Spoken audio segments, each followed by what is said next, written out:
I have a story. I have a story about Jimmy. You do? Yeah. We got Louis C.K. in studio. Yes. Why don't we play with our noisemakers? Rich? Play with our... What does this one do? This one don't work. That's sad. Louis got a story. All right. Stop blowing that, Rich. We're Jim's got a story first. I had that Yes, in my go butt ahead. crack. Oh, good.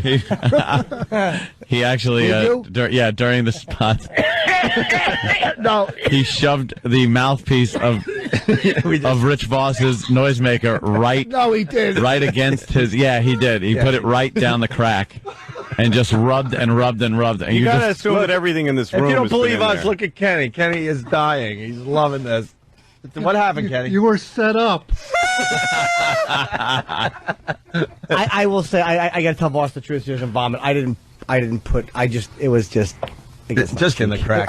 Just in his sweaty I guess my crack. cheek, really. Yeah, he didn't shove it in his, No. Oh. But, Like Jim would otherwise go, "Hey, Rich, let's make fun with some noisemakers." No, because Like, he would have any reason to do that except for that. I couldn't do it, though. It's been in. I in couldn't his do it for real. Area. So, Louis, you got a story about Jimmy? All right, sir. Festive. When we were working on Lucky Louie, there was a writer on the show who lived in Venice, California, and a friend of hers started just got her license to be a masseuse of physical therapy or whatever, like a real legitimate, really studied.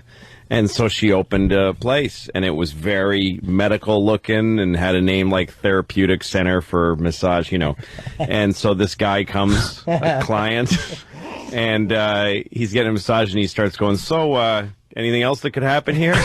and she knows what she's hip. She goes, "No." And he goes, "Well, I'm just saying maybe a little something else." And he was kind of pushing, and she's going, "No, nothing else is going to happen here." And he kind of kept, and then she noticed his jacket draped over the chair said Lucky Louie on it. And she said, "Oh, a friend of mine writes for that show." And he turned pale immediately and went, I'm going to go now. Nobody has to know about this, do they? Here's the thing.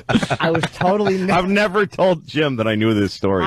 She told me the story, and I think I'm the only person she told. Here's why she told him that story, I'll bet you. Because I think... I didn't meet the woman. The writer who worked on the show was her friend. There was a weird vibe to that moment. Yeah, I bet. That there were possibilities? I think there were. It was her and another girl. Yes, and, that's right. She said there's two of them. girls, and they let me be naked. They let me be undraped. And they... Undraped. What does that mean? Undraped? Think of draped, but not. Yeah. No, I'm saying, I think also they were new. It was on a new business. Naked? It was that? You on a table naked? Yeah. That's what undraped means. I think it was Jimmy a new business, so there was something, a turn on for you that they were like new at it, and it was Yes. something undefined about the place. And when she recognized me, because on the phone it was kind of dicey. I didn't know exactly, but it wasn't a definite no. I would not have driven that far.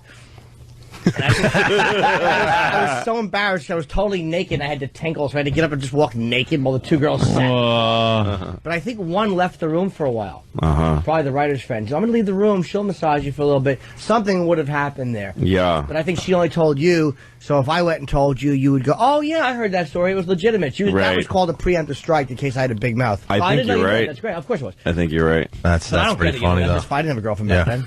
Not that I would have stopped. No, I knew that. I figured you wouldn't mind. No.